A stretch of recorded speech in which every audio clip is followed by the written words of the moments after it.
The exasperating story of the French treasure hunt to come. 14 years on from publishing the clues, nobody has dug up La Chouette d'Or, the £100,000 jewel-encrusted owl buried by treasure hunter Max Valentine.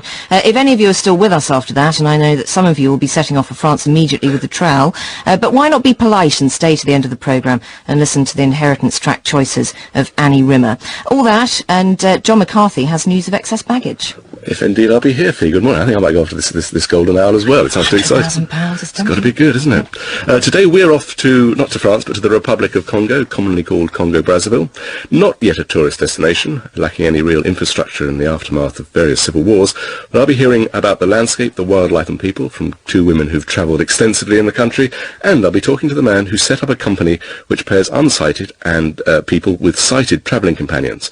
What makes these teams work? Where do they go? And what do they do? That'll be excess baggage just after 10. Thank you. Amanda has sent an email saying, I was just wondering when CERN are planning to turn their new collider on. If it's any time next week, then maybe I don't need to worry about our Ofsted inspection.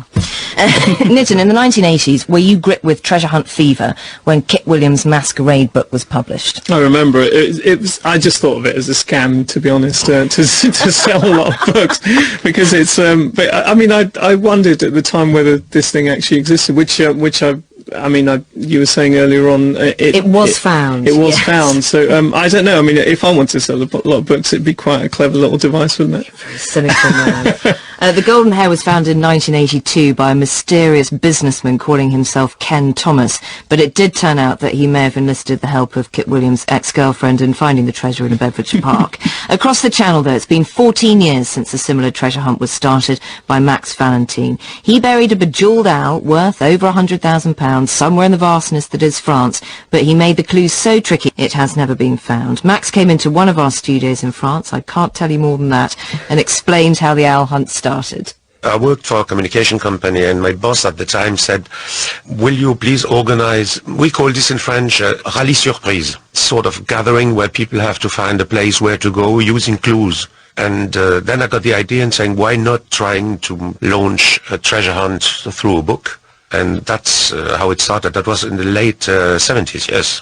Tell us about how you then decided on the clues, because this has been the undoing, really, of the treasure hunt, hasn't it? Because they're so good.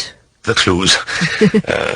The way one thinks about how to build clues, it's an intellectual process. It just comes like this, you know. What I did was, of course, building the clues and then building a misleading track through the clues. That is that there is no treasure hunt without misleading track.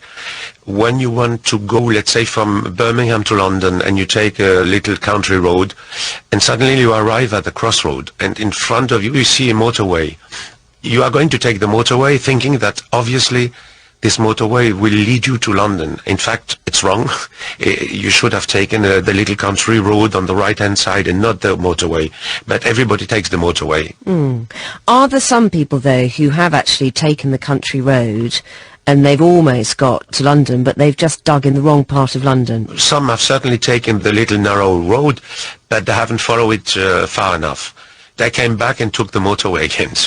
That's the problem. Yeah, well, the motorways are tempting. It's a temptation. It's a temptation to take the motorway, and everybody falls into this trap.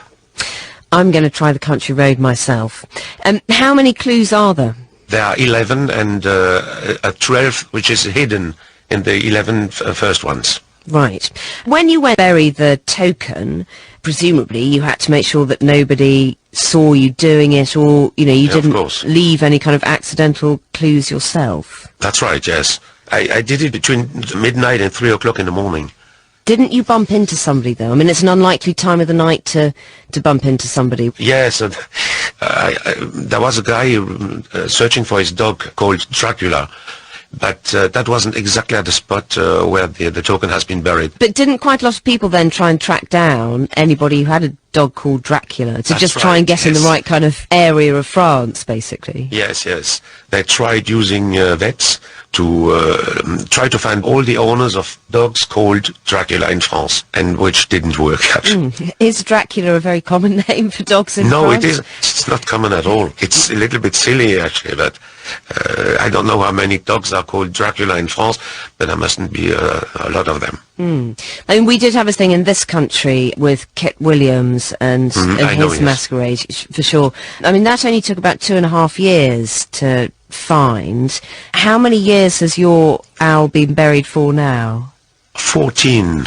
Okay. 14. World record, which I'm not proud about it, to be quite honest. I would have preferred the owl to be found in, let's say, 2 years, 2 or 3 years. So tell us a little bit about how it's affected your life over those 14 years. You had this enormous kind of wallop of publicity at the beginning, but I mean, then did people kind of forget about it? No, never. I mean, I actually answered the questions for the Minitel from 93 up to the year 2000. I answered 120,000 questions. So you can imagine I spent my nights and weekends answering questions. And at the end, it became a burden, and I stopped doing it. And Minitel is a kind of pre-internet form of communication. Yes. Yeah. Yes. So how much information were you giving all these people, and what kind of things were they asking you? Oh, all kind of questions. I mean, a lot of those questions I couldn't answer because they asked me for additional clues. But everything was asked. Yeah. Every question was asked. And did people offer you some rather strange things to try and get more information out of you? Oh, yes, I got proposals from money. People who wanted really to bribe me. I mean, How much did they offer you? up to 1,300,000. That's quite a lot, isn't it? Yes, it's a lot, yes. Surely you were tempted, Max. I mean, you know, let's say in the 11th year Never. when you were still answering thousands No. of queries way into the night, didn't you just think, No, oh, take never, money? never, because my reputation is worth more than 1,300,000 francs. But quite honestly. nobody would ever know. I mean, I wouldn't know if somebody had been told where it was and dug it up. You'd go on, you wouldn't really ruin it for anybody else. No, I would never do a thing like this. No, that's too dangerous. That's a thing I wouldn't do. And are there some people who've taken it unbelievably seriously? You know, they've kind of turned it almost into a job. Yes, personally I found this sad because it's a game, it's not a job, it's not something you should take too seriously. It's a game. How far have some people gone in order to actually try and find the owl? I mean, has there been an awful lot of digging in rather inappropriate places across France? Yes. Oh, there were some funny stories. I mean, a guy went to the railway station in Azay-le-Rideau and started smashing the concrete with a pick because he thought the owl was buried in the railway station. Another one was convinced it was in a bank. Crazy, but they believed it. Can you imagine? It would be an unlikely place to put it, though, wouldn't it? I mean, presumably the owl is It's somewhere where it would be okay to go and dig it up. Of course. But there was some other incidents. There was a guy, he actually burnt down a chapel in Vaux-en-Velin. And 2 days later, he burned it down because he was convinced the owl was buried in the chapel and was booby-trapped. So he set the chapel on fire. And 2 days later, he put a bomb in another chapel with a little note saying, I made a mistake 2 days ago. The owl is in this chapel. Can you imagine? They had to call the police to defuse the bomb. Absolutely crazy. But after something like that, I mean, don't you think it's time to say enough's enough? I mean, there are some people who've just taken this way too far. Yes, but there's nothing I can do about it. I can't stop it. You could tell them where it is. Yes, of course. Yeah. No. And the guy was a nutcase. I mean, that was confirmed by the police. He was crazy.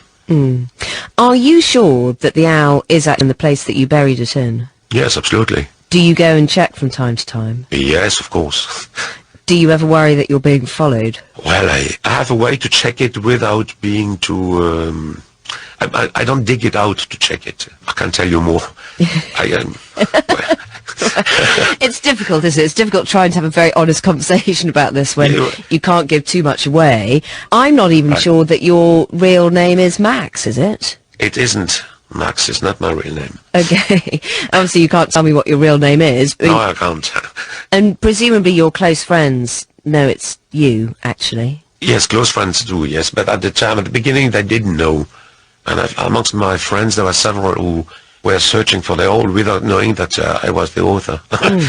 It was funny for me because I did listen to all the comments. But I wonder how complicated that got at the beginning, because presumably if you needed to publicise the book and the treasure hunt, you had to do publicity, but you couldn't do that under your real name, and you probably couldn't really appear on lots of television and radio, could you? Each time I passed on TV, they blurred my face. Really? Oh, yes. They even blurred my voice. Really?